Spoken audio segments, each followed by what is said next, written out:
정책 자금이니 뭐 은행 재원 자금이니 이런 거에서 그 어느 대출을 먼저 받느냐, 그러니까 순서를 달리함으로 인해서 대출이 되고 안 되고가 나뉘는 경우가 있습니다. 이런 거에 대한 얘기를 해주는 사람들이 주변에 있어야 하는.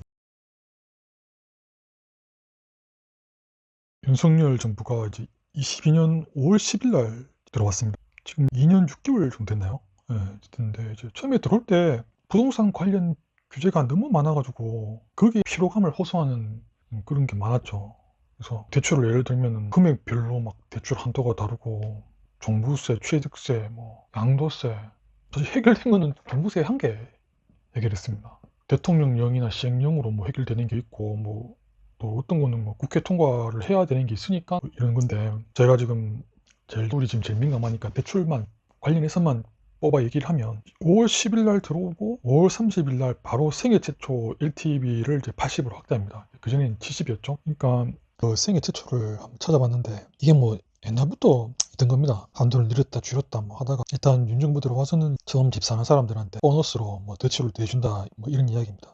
얼마 전에 이제 시끄러웠죠. 이제 디딤돌 생애 최초 LTV 축소 이건데, 근데 이게 디딤돌 대출은 정책 지원 대출이 여러 가지 있거든요. 뭐 신생아특례도 있고 뭐 보금자리도 있고 여러 가지 있는데 그 중에서 사실 대출 한도가 낮은 겁니다. 제가 잠시만 여기서 좀 뭐 좀 더 드릴 말씀이 있는데, 지금 아마 그 대다수의 분들이 이렇게 은행 재원, 정책 재원 요거 좀 헷갈리실 겁니다.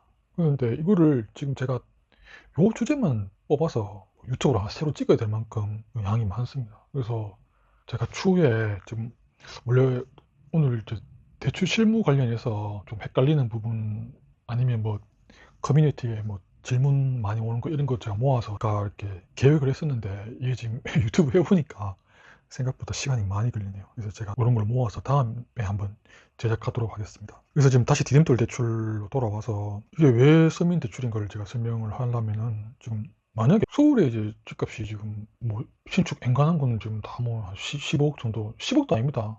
10억도 넘고 뭐 20억 이런 식인데, 그러니까 서울에서 대출 받을 때는 정책 재원을 안 씁니다. 정책 재원은 이거 한도가 있거든요. 디딤돌이고 뭐 4억이 적은 금액은 아니지만 이게 또 뭐 아파트 가격에 비하면 그래 큰 금액은 아닙니다. 그래서 서울 사람들은 정책 재원도 쓰지 않고 또 보너스로 주는 생애 최초다 받지 않습니다. 이게 무슨 말인가 하니까, 생애 최초는 이제 TV가 아무리 남아도 6억밖에 주지 않습니다. 그러면 서울집 10억을 이제 은행 재원으로 서민 실수요 LT 70을 하면 7억을 받게 되는 겁니다. 생애 최초로 하면 6억밖에 안 되고 은행 재원으로 하면 7억을 받게 되는 겁니다. 그러니까 서울집이 10억만 하는 것도 아니고 서울에서는 정책 재원을 쓰지 않는 겁니다. 그러니까 디딤돌 대출은 이제 지방 전용이자 서민 전용입니다. 그러니까 뭐 다시 설명하면, 대출을 많이 받으려면 은행 재원을 이용해야 되지 정책 재원을 이용하면 안 됩니다. 그래서 이거를 종합하면 달에 대출 총액이 대출을 줄이는데 제일 먼저 한 게 이제 서민 대출 줄이기를 제일 먼저 했다는 얘기입니다. 그러면 그 7, 8월 달에 언론상에서 많이 나오던 얘기가 뭡니까? 강남 뭐 33평 50억 뭐 이런 거 아닙니까? 뭐 한남동, 성수동 재개발 뭐 이런 거. 그게 왜 사람들이 거기 재개발에 목을 매냐? 정상적으로는 현금 50억 주고 집을 못 산다는 겁니다.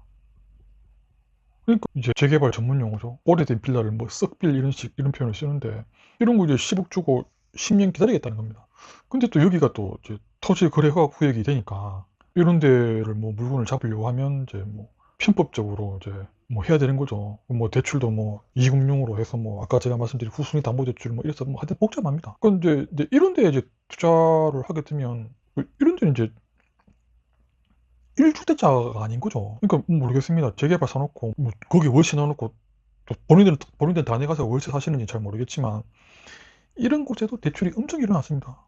근데 여기 이런 데는 아주 서민 실수요랑은 무관한 곳이거든요. 그러니까 대출을 규제한다고 했으면 이런 데를 잡아야 되는데 이제 엄한 이제 백성들을 때려잡은 겁니다. 그리고 그 DSR 사실 고소득층한테는 큰 의미가 없습니다. 그냥 뭐 대출 한도가 안 되면 뭐 이금융 가서 뭐 사업자 대출 내면은 이건 뭐 LTV 80에서 그냥 대출 풀로 받을 수 있습니다. 예, 다시 윤석열 정부로 돌아가서 윤석열 정부 들어오고 이제 22년도죠. 그해 말에 이제 소위 이제 역사적인 저점을 찍게 됩니다. 주택시장에서 정부에서도 생각한 거죠. 이제 막 이래가는 안 된다.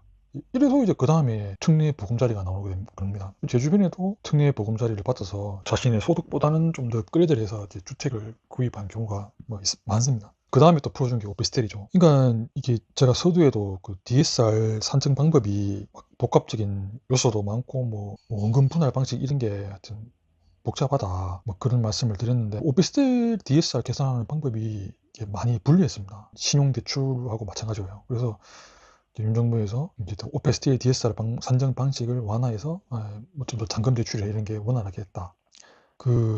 참 제가 아까 전에 대출 이거 나중에 저 영상을 제작을 하겠다라고 말씀을 드렸는데, 이제 뭐 조금만 이해를 더 해보면, 저희가 막 대출을 부동산 담보대출을 받았는데 지금 제 DSR이라는 LTV 이런 것 때문에 이제 자금이 모자라는 경우에 뭐 자기 돈이 있으면 상관이 없는데 뭐 추가적으로 또 뭐 대출을 더 받아야 되는 그런 경우들이 생기거든요.